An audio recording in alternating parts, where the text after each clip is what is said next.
Can we save our planet, our common home, if we don't first learn to care for one another? I don't think we can. I think in the fight against climate change, we have to be just as concerned about poverty and inequality as we are about fossil fuels and greenhouse gas emissions. I was overwhelmed with a fury and a heartache at the devastation that's caused by poverty.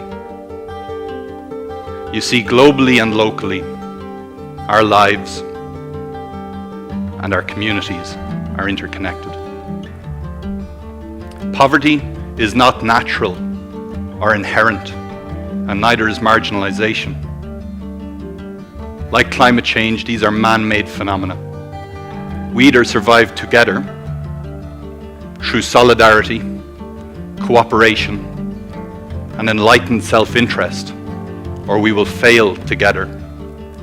Collaboration means sharing wealth, sharing resources, sharing knowledge, so that the leaders of those countries can have the means to lift their people out of energy poverty using renewable energy.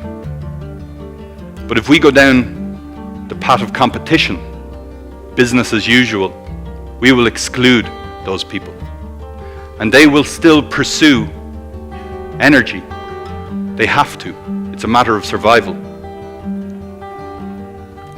But they'll go down the fossil fuel route. And the consequences of that are unthinkable. We do need economic policies to change the course we're on. But unless those policies are designed with the rights and dignity of communities in mind, they will fail. And if they fail, precious time will be lost. We need to evolve our systems of governance so they are participative and inclusive, that they understand the needs of all. If we get to the point where only the wealthy can afford to take climate action, we will fail. And we don't have that much time. The latest report of the Intergovernmental Panel on Climate Change tells us that we have until 2030 to reduce carbon emissions by 45%.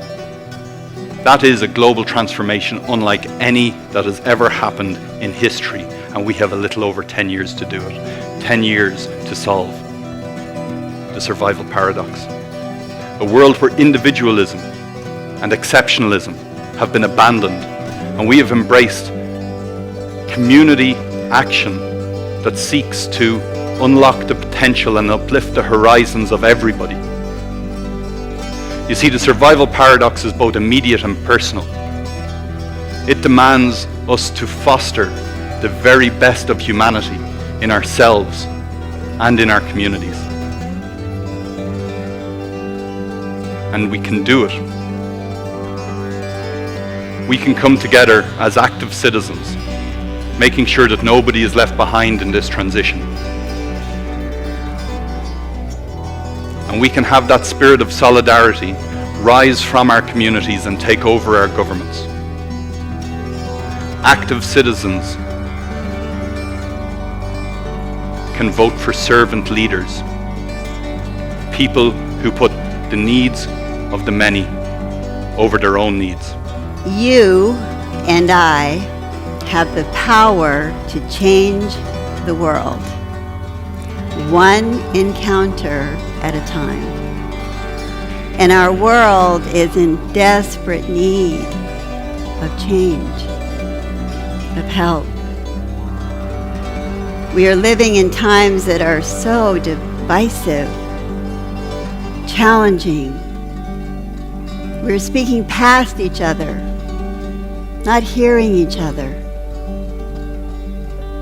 More and more isolated and alone. Politics, religion, and growing economic inequality is causing massive barriers between us. If we see a person who doesn't live as we live, we can still connect with them instead of making them the other. We all have beliefs. We all need beliefs. And thank God they're different. How do we learn from one another?